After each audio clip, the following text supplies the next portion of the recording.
साथ साथ आपने कहा कि हमने चुनाव में, ये तो एक दस्तावेज वही है कि जो चुनाव में घोषणा हुआ था उसी को आपने राज्यपाल महोदय से पढ़वा दिया, लेकिन उसमें भी अभी से आपने काटना शुरू कर दिया है। आप देखिए अखबारों में क्या आ रहे हैं। आपने घोषणा पत्र में कहा था कि 3200 रुपया प्रति क्विंटल धान की हम खरीदारी करेंगे, लेकिन अब जो अखबारों में आया सरकार निर्णय लिया है 2400 रुपया में ही धान की खरीदारी करेंगे, यानी आप कितना 800 रुपया तो आपने यही कटिंग कर दिया। आप उस समय क्या बोले, पैसा कब मिलेगा? अभी भी आप खरीदारी कब करेंगे? 15 दिसंबर से, और 15 दिसंबर से पहले धान की कटाई कुटाई हो रही है, लोग बेच भी रहे हैं 1800-1900 रुपया में बाहर की बाजारों। किसका काम है देखने का?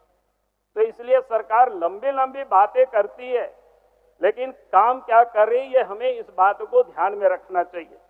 फिर एक बात मैं ये कहूंगा अध्यक्ष महोदय, धान की खरीदारी और उसके साथ साथ मैया योजना की अभी बड़ी चर्चा हुई, अनुपूरक बजट में भी उन्होंने किया है, लेकिन मैं देख रहा था कि आज हमको लोगों ने पत्र भेजा, रांची के डीसी ने सभी वीडियो को पत्र लिखा है। उस पत्र का बाकी कंटेंट का कोई मतलब नहीं है, लेकिन लास्ट में एक कह रहे कि आयोग लाभुकों को चिन्हित कर विलोपन किया जाता है एवं सम्मान राशि वसूली की कार्रवाई की जानी है।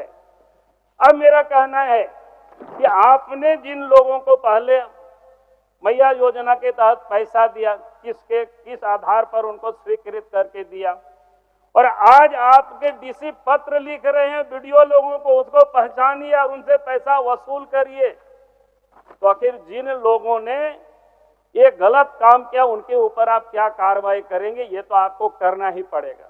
अगर आप ये कार्रवाई नहीं करते हैं तो मैं आपको वादा करता हूं कि एक भी लोगों से पैसा वसूल नहीं कर पाएंगे और न वसूल करने दिया जाएगा। आज सभी मैया, सभी माँ बहनें आज सशंकित है आपसे। अभी तो सिर्फ नीरा यादव ही नहीं सशंकित है, पूरे राज्य की महिलाएं सशंकित है इस पत्र को देख करके। या आपके पास भी होगा, आप मंगा लीजिएगा डीसी से। अध्यक्ष महोदय, मैं आगे और विषय की, अभी आप ही राज्यपाल के अभिभाषण में कई एक विषय आए जिसमें उन्होंने, एक तो बहाली की अभी चर्चाएं हुई, लेकिन मैं इतना कहूंगा कि उस बहाली की चर्चा से लगता तो बहुत प्रसन्नता होती है कि हाँ इतनी लोगों की बहाली हो जाएगी, लगभग 97,00,000 ऐसा कोई, लगभग 1 लाख की संख्या है। लेकिन पिछले दिनों जो बहालियां हुई है, पिछले दिनों जो जेएससीसी से सीजीएल का जो रिजल्ट आया है, जिस समय से लड़के एग्जाम लिखे उस समय से लड़के लोग विरोध कर रहे हैं, आज भी लड़का सड़क पर है और उन लोगों के पास सबूत है। अगर आप कह रहे हैं कहीं कोई गड़बड़ी नहीं हुआ है तो आप फिर जांच से क्यों भाग रहे हैं? आप सीबीआई को ऑर्डर कर दी, जांच के लिए आप अग्रसरित कर दीजिए, ताकि दूध का दूध पानी का पानी हो जाएगा। इस प्रकार से सीजीएल के एग्जाम को कंडक्ट किया गया और जानकारी मिली है बंगाल की कोई कंपनी, सरकार के कोई कंसर्न की कंपनी से शायद एग्जाम लिया है।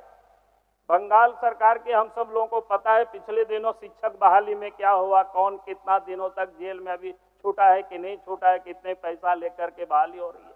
मैं ये कहूंगा कि झारखंड के बारे में हमें विचार करना चाहिए। झारखंड के नौजवानों का ही सवाल नहीं है, झारखंड की बुनियाद भी हम बर्बाद कर रहे हैं। और इसीलिए हम सरकार से ये कहेंगे कि भाई हम जब इस प्रकार के एग्जाम होते हैं, लड़का को ये जो भरोसा होनी चाहिए, लेकिन आप भरोसा कहाँ दिला पा रहे हैं? इसलिए मैंने ये कहा ये बड़ा गंभीर मामला है अध्यक्ष महोदय, ये कोई छोटा मोटा मामला नहीं है। आप इस मामला को यूं ही आप नहीं छोड़ सकते हैं।